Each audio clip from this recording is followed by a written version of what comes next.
The trebuchet? Boring. The catapult? Old news. What if I told you that one of the most terrifying, most brutally effective siege weapons in history is one you've probably never even heard of? A weapon so strange, so utterly different from anything else on the medieval battlefield, that its very existence sounds like something out of a fantasy novel. This wasn't about flinging rocks or arrows. This was about unleashing pure, unstoppable destruction in a way that would make a dragon blush. And the weirdest part? History has almost completely forgotten it. So picture this. You're a defender, standing on the stone walls of your castle. You've prepared for everything. You have archers, boiling oil, the works. You see the enemy army setting up their siege engines in the distance. You see the familiar shapes of catapults, maybe even a mighty trebuchet. You're nervous, but you know what to expect. But then, you see them wheeling something new into position. It's not a catapult. It's not a battering ram. It looks wrong. It's a long wooden beam, almost like a massive seesaw, but mounted on a strange rotating base. And at the end of this beam, instead of a bucket for a rock, there's a giant, heavy sling. You watch as the enemy soldiers frantically wind a massive winch. The arm of this machine creaks and groans, pulled lower and lower, filled with a tension you can feel even from 100 yards away. They load something into the sling, but it's not a single boulder. It looks like a whole net full of them. Then, with a sudden, sharp crack, the arm is released.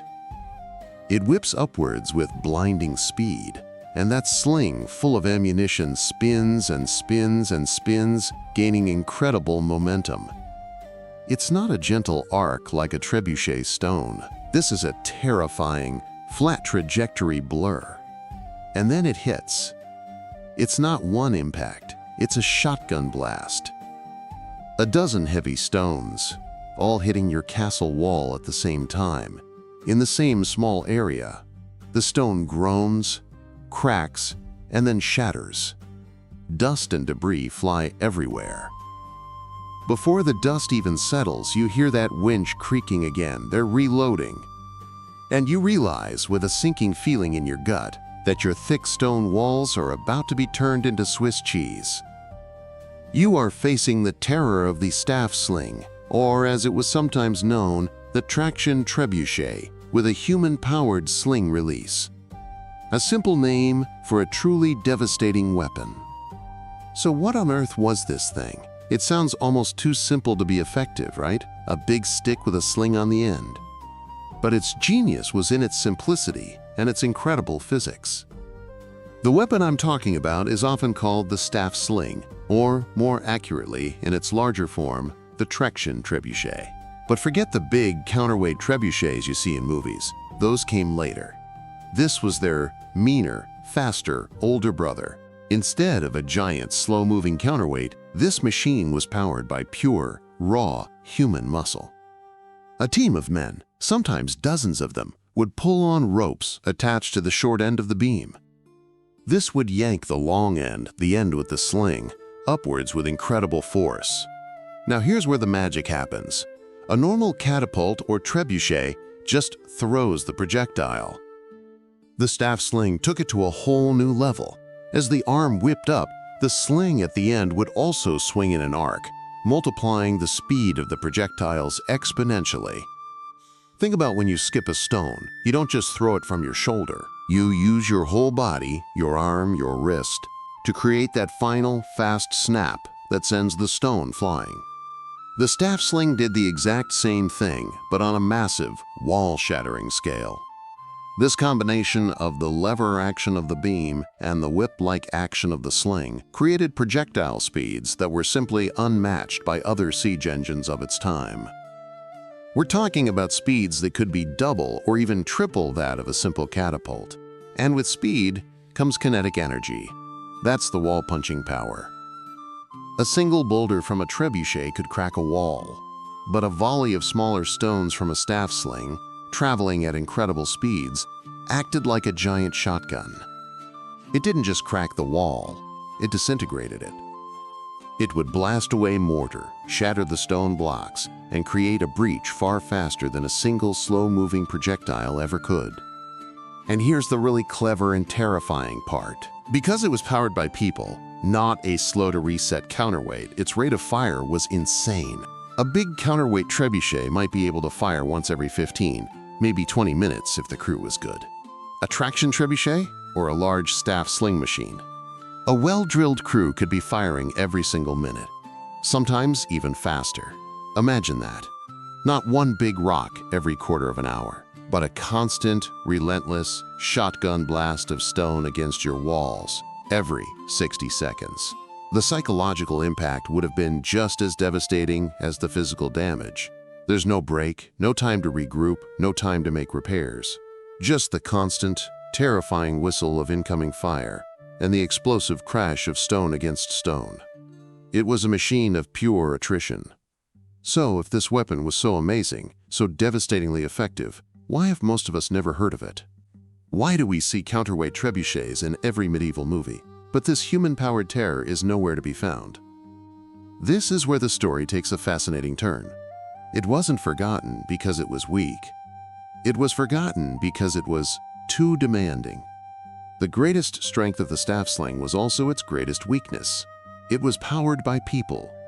To get that wall-shattering power, you needed a large, well-trained, and perfectly synchronized team of men pulling those ropes.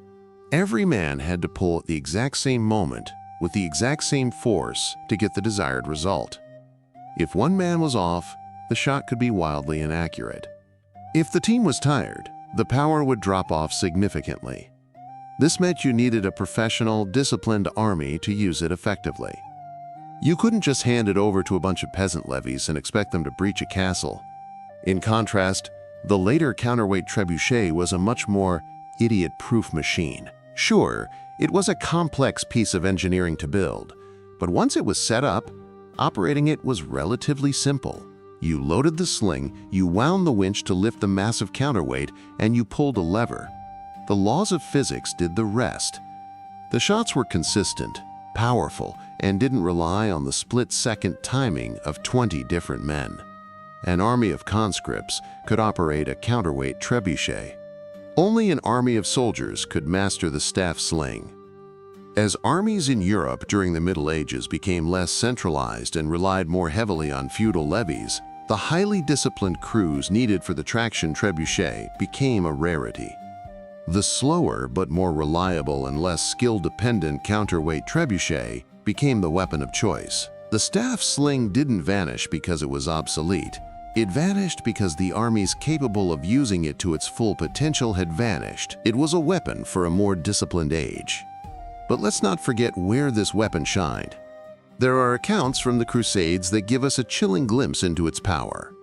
During the Siege of Acre in the late 12th century, both sides used a terrifying array of siege engines. While the Crusaders had their large trebuchets, the Saracen defenders under the command of the legendary Saladin were masters of the traction trebuchet. Chroniclers of the time described these machines, which they called mangonels, firing not just stones, but also terrifying incendiary devices, pots filled with Greek fire, with a terrifying speed and accuracy. They could target specific siege towers or groups of knights with a precision that the larger, slower trebuchets couldn't match. Imagine being a knight, clad in heavy armor, preparing for an assault, and suddenly, a hail of fire pots rains down on your position, hurled from a machine that fires again before you can even extinguish the flames. It was a psychological nightmare. There's another story from an earlier period in China where the weapon likely originated. During the Tang Dynasty, these human-powered machines were a staple of siege warfare. Records speak of sieges where hundreds of these machines were deployed at once, creating a continuous, overwhelming barrage that no fortification could withstand for long. They wouldn't just aim for the walls. They would fire over them, raining down a constant shower of projectiles on the defenders inside, making it impossible for them to even stand on the ramparts to fight back. It was total area denial, centuries before the invention of artillery. This wasn't just about breaking down a wall. It was about breaking the will of the people inside. So the next time you watch a movie and see a giant, slow-moving trebuchet gracefully lobbing a single boulder at a castle, remember the forgotten king of siege weapons. Remember the frantic, disciplined energy of a team of soldiers, the whip crack of the sling, and the terrifying shotgun blast of stone against stone. The staff sling was a weapon that relied on the perfect synergy of man and machine, a testament to the fact that sometimes the most devastating force on the battlefield isn't a mindless application of physics,